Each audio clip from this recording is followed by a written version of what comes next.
प्रणाम भगवान। ओम श्री गुरुवे नमः। ओम अखंडानंदबोधाय शेषसंतापहारिणे सच्चिदानंदरूपाय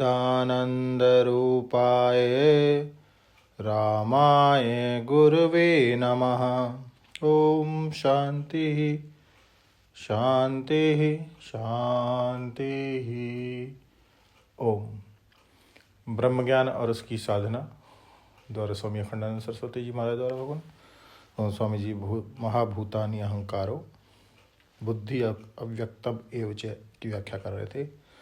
स्वामी जी कहते हैं कि ये क्षेत्र का निरूपण किया कि वह क्षेत्र कैसा है कि इच्छा द्वेष सुखम दुखम संघात चेतना धृति विकार युक्त क्षेत्र है।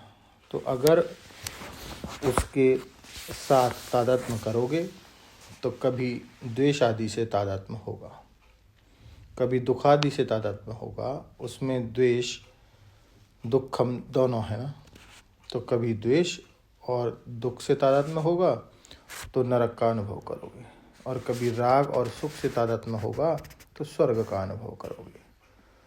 तो वह जो सविकार क्षेत्र है वह सुख का भी अनुभव कराने वाला, दुख का भी अनुभव कराने वाला, नरक दिखाने वाला भी है और स्वर्ग दिखाने वाला भी है। लेकिन उसी क्षेत्र का एक दूसरा रूप है। जब हम क्षेत्र को विकार की ओर अग्रसर ना करके निर्विकारता की ओर अग्रसर करते हैं तो वह क्या है कि अमानित्वम अदम्भित्वम अहिंसा शांति आर्जवम, यह भी क्षेत्र ही है। उसको आप यह मत समझना कि वह साधन परमार्थ है। विवेक काल में वह भी क्षेत्र ही है। वस्तु को पहचानने का ढंग यही है कि अनेक की अनेकता को कम करते चलो। हजारों प्रकार के शरीर हैं सृष्टि में, परंतु ये सब पंचभूत के बने हुए हैं और 5 भूत हैं सृष्टि में, पर ये 3 गुण के बने हुए हैं। और 3 गुण हैं सृष्टि में, पर ये माया के बने हुए हैं। और एक परमात्मा है जिसमें माया भी नहीं है। वह एक को अनेक बनाने वाली माया भी जिसमें नहीं है वह परमात्मा है। देखो, जानने की प्रणाली यह है कि यह आपको जब बहुत भासता है तो उनका कम से कम में अंतर्भाव करो, यही वैज्ञानिक प्रणाली है। तो हजारों गए 5 में, 5 गए 3 में, और 3 गया 2 में, 2 गया 1 में, और जिसमें संकोच और विस्तार है सो एक माया है, और जिसमें संकोच विस्तार नहीं है सो एक अपना आपा है।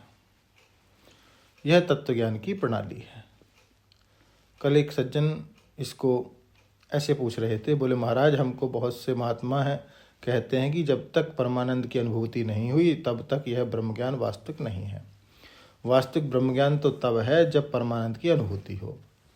तो यह परमानंद जिज्ञासा के लिए अर्थवाद है कि दुख की व्यावृत्ति के लिए ब्रह्म में अध्यारोपित है, कि जिज्ञासु को प्रवृत्त करने के लिए एक अध्यारोप है, अथवा असत की व्यावृत्ति के लिए सत, अचित की व्यावृत्ति के लिए चित्त, दुख की व्यावृत्ति के लिए आनंद, द्वैत की व्यावृत्ति के लिए अद्वैत, अनात्मा की व्यावृत्ति के लिए आत्म तत्व ब्रह्म में आरोपित है।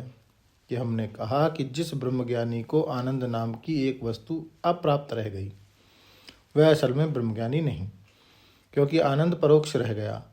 आनंद है और मिला नहीं, आनंद अप्राप्त रह गया। तो ब्रह्मज्ञान तो वह होता है कि जिसका विज्ञान होने पर सबका विज्ञान हो जाता है, जिसकी प्राप्ति होने पर कुछ भी अप्राप्त नहीं रहता।